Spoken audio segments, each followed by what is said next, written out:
Selamat pagi. Tidak mudah memegang presidensi G20 tahun ini karena di saat beberapa negara sedang berjuang untuk pulih dari pandemi, justru tensi global semakin memanas. Dan itu terjadi saat Indonesia memegang presidensi G20. Lalu bagaimana sejauh ini persiapan jelang G20 Bali Summit? Kami akan membahasnya lebih mendalam dengan Menteri Luar Negeri Republik Indonesia, Ibu Retno Marsudi. Selamat pagi, Ibu. Selamat pagi, sehat? Alhamdulillah sehat. Alhamdulillah. Ibu yang sehat. Ibu apa sehat, kabar? Semangat. Bagaimana Ibu? Istirahat cukup jelang G20 ini Bu? Istirahat Bali. pasti nggak cukup, tapi alhamdulillah sehat dan tetap semangat. Tetap semangat dan harus fit juga ya Ibu, Harus karena akan mempengaruhi bagaimana nanti mengambil keputusan ya Ibu. Uh-huh. Ibu Retno, ini kita terima kasih atas waktu yang disempatkan. Sama-sama. Di tengah jadwal yang semakin ketat ya Bu, jelang G20, kami akan membahas terkait dengan G20 Summit, tapi sebelum itu kami akan mundur dulu selama 11 bulan terakhir ini Bu. Terkait dengan Indonesia memegang presidensi, di pernyataan terakhir ini merupakan salah satu momen yang cukup sulit, karena multi krisis, geopolitik semakin menajam, Ibu sampaikan juga ini. Lalu sebenarnya Indonesia ini terancam atau bagaimana Bu? Dan bagaimana dengan kerjasama negara-negara anggota G20 selama 11 bulan kebelakang ini, Bu Retno? Oke, jadi betul sekali tadi dikatakan bahwa situasi dunia saat ini sedang sangat tidak bagus di tengah Indonesia sedang memegang presidensi G20. Jadi kalau kita ingin flashback sebentar pada saat serah terima keketuaan dari Italia ke Indonesia, pada saat itu kita menghadapi satu tantangan yang sangat besar, yaitu pandemi COVID-19 dan bagaimana kita bersama dapat melakukan kerjasama untuk pemulihan ekonomi yang inklusif. Jadi tantangannya besar satu. Kemudian cerita ini menjadi lebih besar lagi, tantangan tambah lagi pada saat Februari, pada saat perang Ukraina mulai terjadi. Nah, kemudian dampak-dampaknya pastinya bukan perangnya itu sendiri, tapi dampak yang disebabkan oleh perang itu yang menyebabkan tadi disebut krisis multi dimensi. Jadi kalau pertanyaannya apakah ini bagi Indonesia adalah sulit? Iya, sulit sekali. Dan mungkin saya bisa sampaikan bahwa ini mungkin yang paling sulit presidensi G20 selama ini. Nah, tetapi syukur alhamdulillah kita tetap harus bersyukur di tengah situasi yang sangat sulit ini, paling tidak Indonesia masih dapat mempertahankan, menjadikan G20 tetap intact, tidak pecah. Kemudian kita bisa lihat pada saat saya bicara mengenai masalah intact, apa artinya intact? Tidak ada satupun dari pertemuan-pertemuan G20 yang dibatalkan. Tidak ada satupun side event yang jumlahnya ratusan yang dibatalkan. Dan tidak ada satupun negara anggota dan negara undangan yang memutuskan untuk meng-disengage dari diskusi dan negosiasi di dalam G20. Jadi kalau menurut saya bahwasannya G20 masih intact, semua proses terus berjalan sampai mendekati KTT di tengah situasi yang sangatnya mungkin bisa diulang 3 kali ya, sangat sulit. Sangat sulit. I think kita patut bersyukur. Masih tetap intact karena itu ada trust yang diberikan kepada Indonesia ya Bu. Alhamdulillah. Ya. Jadi sekali lagi, kenapa kita bisa membuat intact? Betul sekali. Di situ ada trust. Dan kenapa trust ini ada? Ini merupakan sebuah investasi yang panjang sekali. Kan kita percaya satu sama lain kan nggak bisa begitu ketemu kita percaya. Jadi proses, kemudian oh ya ini orang bisa dipercaya, ini partner yang bisa dipercaya, ini negara yang dipercaya, dan disinilah kita kemudian berusaha untuk memaksimalkan, mengoptimalkan semua aset diplomasi yang kita bangun puluhan tahun. Di saat kita menjalankan presidensi, situasinya sangat sulit, maka semua aset diplomasi kita pergunakan. Menjalankan presidensi di situasi yang sangat sulit, tentu keberhasilan presidensi ini merupakan salah satu taruhan yang cukup besar bagi negara kita, Indonesia ya Ibu. Apa yang dapat Ibu sampaikan sejauh ini terkait jadi begini, biasanya saya akan cerita dua bagian. Biasanya publik itu melihat sebuah kesuksesan KTT. Jadi KTT G20 itu di mana-mana selalu menjadi perhatian. Kesuksesan sebuah KTT itu at least dari dua. Satu, apakah bagaimana tingkat kehadiran para leaders? Satu, langsung saya jawab, alhamdulillah sejauh ini cukup tinggi yang sudah memberikan konfirmasi. Dan saya perlu ingatkan juga bahwa di dalam situasi yang normal pun tidak semua KTT G20 dihadiri oleh semua negara. Jadi saya punya data misalnya 2018 nggak semua, 2019 nggak semua, 2021 nggak semua, 2020 semua karena dilakukan secara virtual. Karena masing-masing kepala negara, masing-masing leaders juga memiliki banyak sekali hal yang mungkin di titik itu memerlukan perhatian di dalam negerinya. Jadi itu bisa dipahami dan message saya atau poin yang ingin saya sampaikan adalah di dalam situasi normal pun tidak semua leaders selalu bisa hadir di dalam KTT. Apalagi dalam situasi yang tidak normal seperti ini. Nah, bahwasanya situasi tidak normal dan sampai sekarang kita sudah mendapatkan konfirmasi yang dari segi angka cukup tinggi, itu kita patut syukuri dan saya ingin sampaikan terima kasih dan apresiasi kepada negara-negara anggota G20, organisasi internasional dan juga negara-negara undangan G20. Yang kedua, ukuran publik ya, tadi mengenai tingkat kehadiran. Ukuran kedua biasanya adalah apakah KTT itu bisa menghasilkan apa yang dinamakan deklarasi. Jadi ini mengenai nama sebuah dokumen yang akan dihasilkan. Pertanyaan saya, kita mau lebih fokus kepada nama, judul, atau kita fokus kepada isi? Kalau buat kami, isi yang lebih penting. Dan isi ini sedang dinegosiasikan. Pada saat saya bicara ini, negosiasi sedang terjadi, intersessional, masih ada satu negosiasi lagi yang akan dimulai pada 10 November dan kita sekali lagi fokus kepada isi. Nah, itu dua ukurannya. Di presidensi Indonesia, kita ini berjalan extra mile.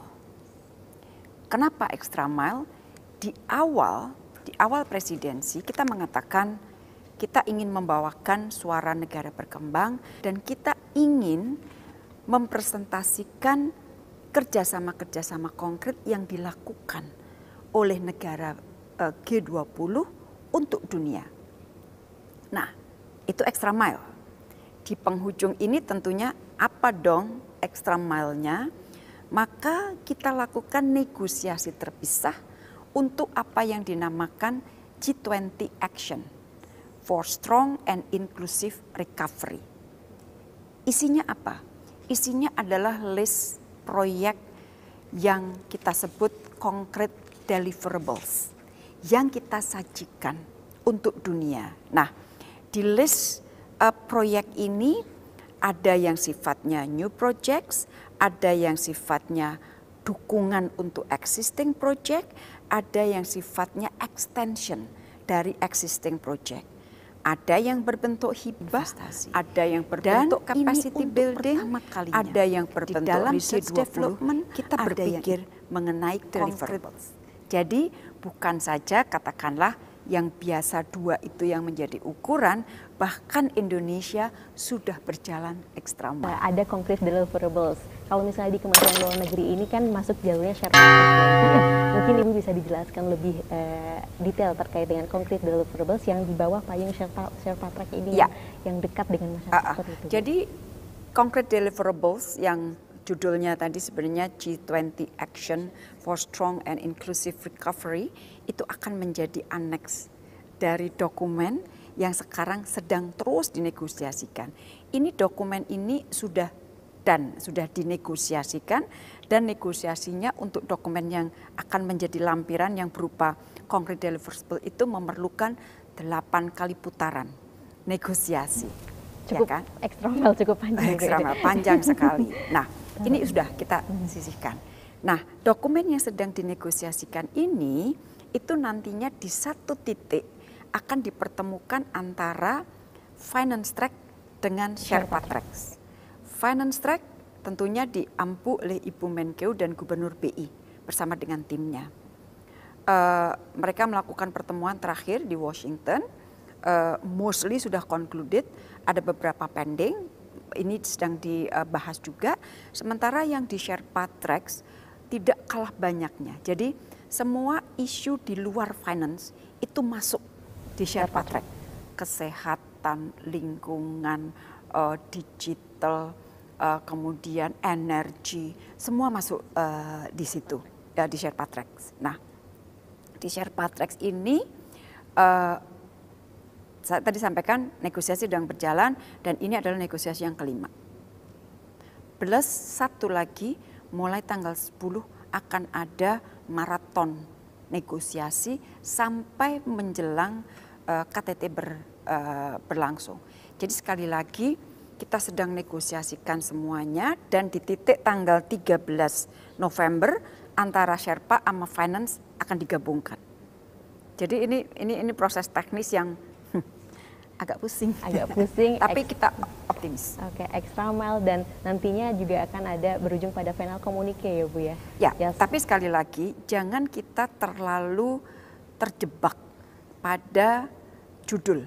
Yes. Isinya yang penting kita lihat isinya. Apa. Oke, isinya. Nah, tadi Ibu sempat juga menyebutkan ini extra mile, kemudian juga prosesnya tidak mudah dan panjang seperti itu. Artinya kan ada perjuangan yang disusun oleh Indonesia ini Bu selama 11 bulan terakhir ini Bu. Bagaimana nanti terkait dengan penyerahan estafet ke India tanpa menghilangkan esensi apa-apa saja yang sudah kita perjuangkan selama sebulan kebelakang ini Bu? Jadi kan presidensi G20 itu selalu ada change dan selalu ada continuity. Nah, maka di situ untuk continuity ada troika, ya kan? Kita menjadi troika mulai dari Italia kemarin kita menjadi troika dan kita mengambil apa yang belum dapat diselesaikan oleh Italia. Misalnya untuk isu kesehatan, bagaimana kita menghadapi pandemi yang akan datang. Nah, untuk sekarang kita tadi sampaikan bahwa kita ingin selalu membawa suara negara berkembang. Dan itu adalah salah satu message yang ingin kita sampaikan pada saat kita menyerahkan presidensi ini kepada India. Kita akan mengatakan titip suara negara berkembang di dalam next presidensi yang akan dibawakan oleh India. Plus mungkin secara substansi teknis ada beberapa isu yang akan dititipkan kepada India. Yes. Kenapa suara negara berkembang itu betul-betul kita bawakan di dalam situasi yang sangat sulit ini. At the end, yang paling terdampak itu adalah negara berkembang. Jadi kita betul-betul harus bersatu, the global south terutama harus bersatu untuk saling membantu agar tidak berjatuhan negara-negara berkembang. Ini saya hitung sekitar 14 hari sebelum KTT G20 Bali nanti 15 sampai dengan 16 November 2022. Sejauh ini substansi persiapan logistik bagaimana Ibu? Ibu sering tandem dengan beberapa menteri untuk ngecek beberapa saya tandem dengan banyak sekali menteri baik substansi. Kemarin misalnya kita berempat ketemu sebagai pengampu substansi Bu Menkeu, Gubernur BI, Pak Menko Ekon, dan saya. Kemudian kita juga run through semuanya substansi mana yang yang masih perlu di fine tune dan sebagainya. Sementara yang tidak kalah pentingnya dari sisi persiapan adalah logistik dan macam-macamnya. Itu saya tandem dengan banyak menteri, termasuk dengan Menko Maritim Investasi yang bertanggung jawab untuk urusan non substansi ya, logistik. Jadi sampai detail, dan saya juga bertanggung jawab program yang akan dijadwal, yang akan dilalui oleh Presiden. Jadi dalam beberapa hari kemarin saya duduk dengan Bapak Presiden untuk run through lagi program-program Bapak akan seperti apa. Presiden memberikan arahan, karena dari satu program itu detailnya banyak, cabang-cabangnya ke bawah banyak. Jadi memang sudah beberapa waktu ini kita duduk tidak membahas mengenai hal-hal yang hanya superficial ya, yang hanya di permukaan, tapi kita semuanya duduk sudah detail semua. In scale, in percentage, kira-kira berapa persen Bu untuk persiapan semua? Saya kira untuk logistik udah mungkin lebih dari 95% ya, tinggal final touch saya kira ya. Saya kira sudah tinggal final touch. Sementara yang substansi yang saya sebutkan tadi, kita masuk ke putaran kelima negosiasi, akan berakhir pada hari Jumat, dan akan ada putaran terakhir yang akan dimulai 10 sampai 14 November. Minggu depan, Ibu. Oke, substansi, logistik, dan sekitar 95%. Ini ada pertanyaan yang saya perlu tanyakan Ibu terkait dengan, kalau misalnya kita tadi ada pembahasan terkait dengan geopolitik, multi krisis, ada pernyataan sampai dengan terakhir yang saya catat ini, tidak ada respon negatif dari negara G20 untuk hadir di KTT G20. Saya ingin menanyakan, apakah itu artinya mereka akan datang secara langsung atau bagaimana Bu? Ada negara-negara yang sedang memiliki situasi yang khusus. Jadi yang ingin saya sampaikan begini, pertama, kalau kita bicara mengenai in person, ya, kedatangan in person, sejauh ini konfirmasi yang kita dapat jumlahnya cukup tinggi. Kemudian kedua, ada negara-negara yang sedang menghadapi situasi yang sangat khusus, yang mereka sedang berdiskusi dengan kita bagaimana tetap berpartisipasi. Ini sangat teknis. Tetapi intinya mereka tetap ingin berpartisipasi. Misalnya mengenai Brasil. Brasil baru selesai pemilu putaran kedua dan sebagainya. Mereka sedang dalam posisi transisi pemerintahan dan sebagainya. Tetapi mereka tidak menghilangkan komitmen mereka sebagai negara untuk hadir. Nah, ini kita bahas. Jadi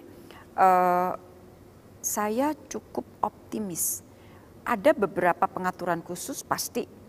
Presiden Zelensky misalnya diundang, tapi kita tahu kondisi negaranya sedang seperti itu, yang mungkin tidak memungkinkan beliau untuk hadir in person. Maka kita carikan jalan agar beliau tetap berpartisipasi, tapi dengan cara apa? Mungkin dengan cara virtual. Jadi ada beberapa kondisi yang khusus yang memang kita harus carikan jalan supaya tetap partisipasinya tetap penuh. Kalau angka yang tadi, Rusia dan Amerika termasuk tidak, Bu? Saya tidak mau menyebut, maksudnya kita yang dapat saya sampaikan adalah konfirmasi yang Oke. Dan itu masih terus berjalan. Masih terus. Ya. Jadi setiap hari kita masih terus berkomunikasi, tapi sekali lagi konfirmasi yang kita peroleh per hari ini, per detik ini cukup tinggi, termasuk yang saya sampaikan, konfirmasi yang paling terakhir itu adalah dari UK dan dari Italia, karena mereka kan pemerintahnya yang baru, yang baru pun toh mereka sudah dapat memberikan konfirmasi. Oke, jadi kalau saya satu kata, alhamdulillah. Alhamdulillah, and it's good news, Bu. Dan that untuk good news, tetapi sekali lagi ya, makanya saya selalu mengatakan, kalau dalam statement saya selalu mengatakan per detik ini, ya kan, per detik ini. Apa artinya? Dinamika ini terjadi terus. Yes. Perubahan kemungkinan akan terjadi. Jadi tidak salah, apa yang saya sampaikan itu selalu harus ada kata per detik ini. Oke Bu, G20 semoga lancar, tapi belum bisa tidur tenang dulu Bu, karena setelah G20 akan ada ASEAN 2023 ya Ibu. Dan ini merupakan salah satu lingkaran pertama di Indonesia, dan Indonesia tahun depan akan menjadi presiden ASEAN 2023. Tentu eksternal dan internal case-nya juga akan menjadi selalu pembahasan yang inti di antara ASEAN ini. Apa nanti langkah pertama yang akan diambil Indonesia, Ibu? Langkah pertama adalah menerima keketuaan. Menerima keketuaan. Menerima keketuaan. KTT kan ASEAN akan dilakukan 10-13. Jadi di titik itu kita akan menerima keketuaan. Kita udah siapkan semua, ada tim yang berbeda yang mempersiapkan keketuaan ASEAN. Situasi tahun depan kita perkirakan belum akan membaik. 2023 kita akan masih mengalami tantangan yang cukup besar. Untuk ASEAN tantangannya dua, eksternal adalah situasi geopolitik, kemudian situasi ekonomi yang banyak organisasi yang sudah memprediksi akan terjadi resesi. Kemudian kalau kita bicara mengenai internal, yang salah satu yang besar adalah mengenai masalah Myanmar. Nah, kalau kita kemudian bicara mengenai prioritas di tengah situasi yang sangat sulit ini. Nah, yang pertama kita bicara dulu mengenai ASEAN-nya. Bagaimana kita memperkuat kelembagaan ASEAN. Jadi ASEAN itu harus kokoh, sentralitasnya harus dapat dimainkan sehingga kita dapat menghadapi tantangan. Tadi saya bicara tantangan kan, jadi ini harus kokoh dulu. Kemudian yang kedua, kita ingin selain kokoh, kawasan Asia Tenggara ini tetap dapat menjadi epicentrum of growth.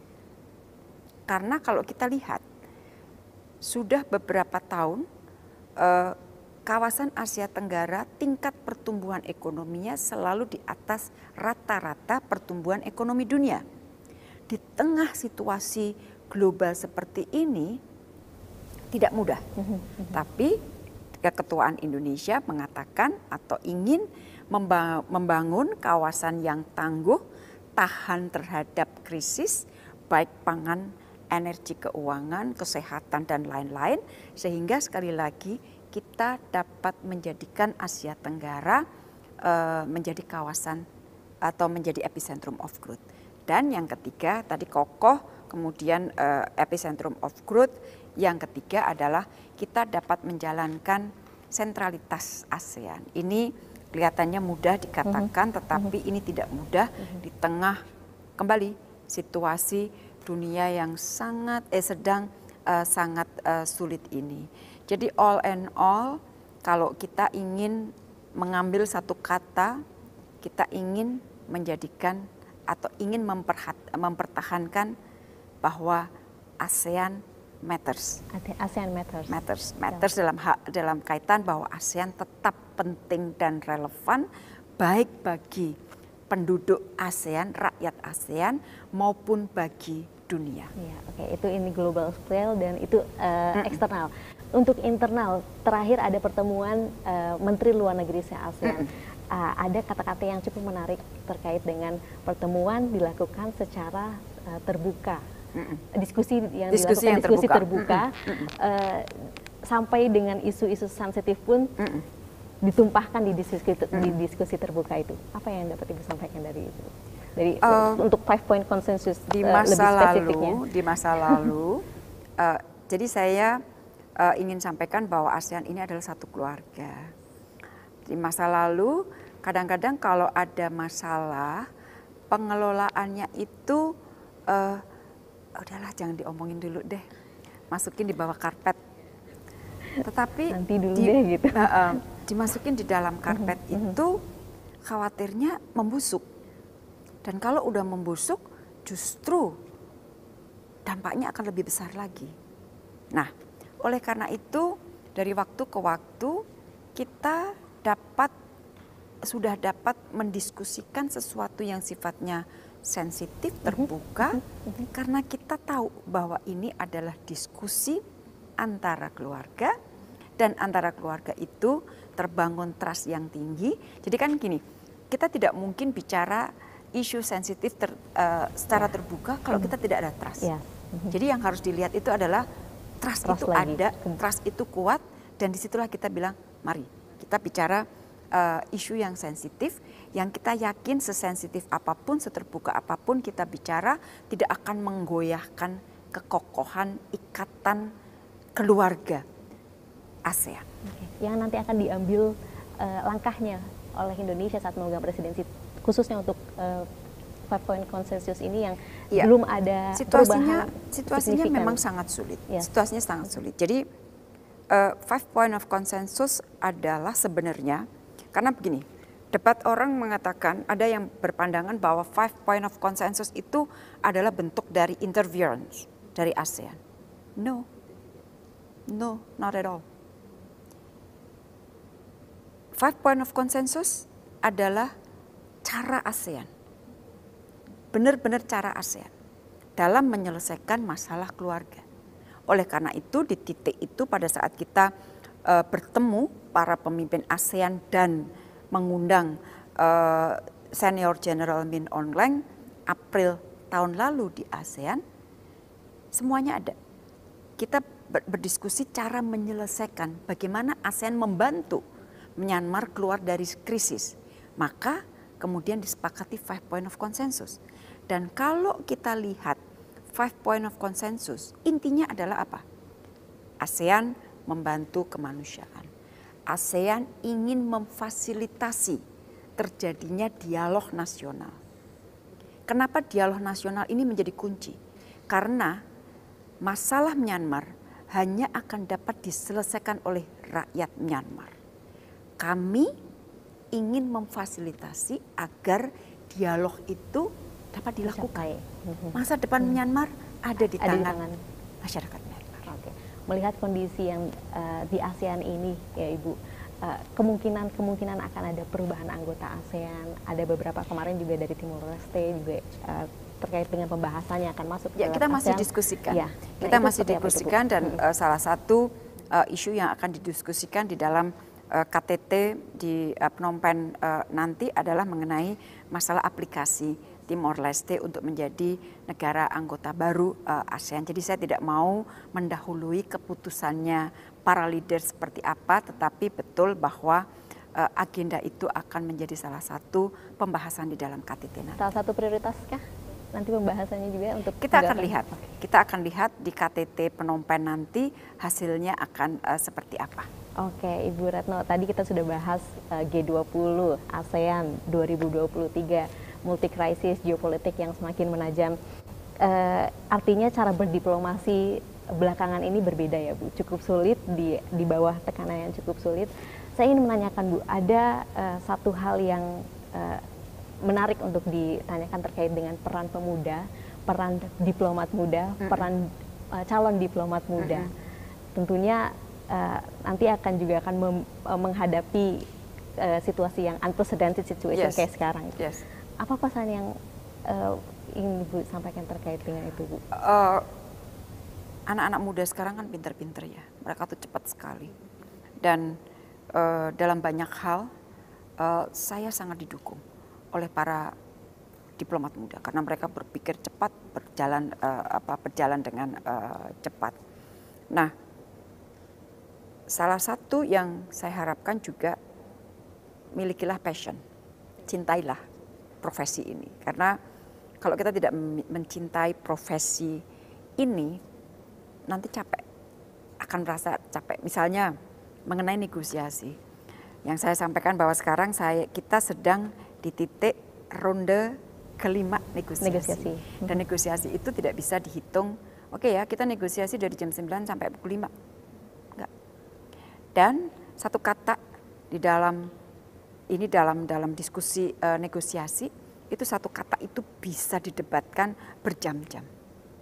Tapi ya itulah dunia negosiasi itu memang seperti itu. Jadi kalau tidak ada passion, maka akhirnya aduh capek ya gitu kan. Tapi kalau ada passion, we will like it. Nah itu satu passion. Yang kedua yang saya harapkan dari generasi muda, diplomat muda, dan juga para calon diplomat, banggalah menjadi Indonesia, banggalah menjadi Indonesia, and do our best for Indonesia. Kita masih perlu banyak hal yang harus kita berikan kepada Indonesia, dan generasi muda ini adalah harapan. Generasi saya sebentar lagi akan menyingkir, so Indonesia akan berada di tangan generasi muda. Passion dan juga bangga harus menjadi Indonesia, Ibu. Bahkan di G20 ada Youth 20 ya Bu, itu ada perkumpulan anak-anak muda yang nantinya akan menjadi penerus, dan pesan Ibu tadi ini pasti akan menjadi apa ya, diingat-ingat nih sama generasi muda, tidak hanya diplomat saja tapi generasi muda secara keseluruhan. Yang penting passion dan bangga, dan mereka harus dari hati, dari hati, dan mereka kan akan menjadi agen perubahan oleh karena itu ya mereka berpikir secara inovatif, dan kalau bicara dalam konteks Indonesia, mereka harus menjadi agen perubahan dan sebagai apa ya, harus preserve nilai-nilai Indonesia mengenai masalah toleransi, kemajemukan. Kita semuanya berbeda ya. Jadi dari awal kita sudah harus tahu bahwa kita ini berbeda ya. Satu-satunya cara untuk tetap menyatukan Indonesia ya kita bertoleransi. Ibu Retno Marsudi, terima kasih banyak atas waktunya. Semoga senantiasa sehat dan lancar sampai dengan G20 Bali Summit. Tinggal menghitung hari, ini hajatan besar tidak hanya untuk negara G20 saja yang akan melihat Indonesia, tapi seluruh dunia. Terima kasih. Mohon doanya. Terima kasih banyak. Terima kasih. Ya, semoga lancar ya Ibu. Terima kasih. Berikut wawancara kami dengan Menteri Luar Negeri Republik Indonesia, Retno Marsudi. Terima kasih. Sampai jumpa.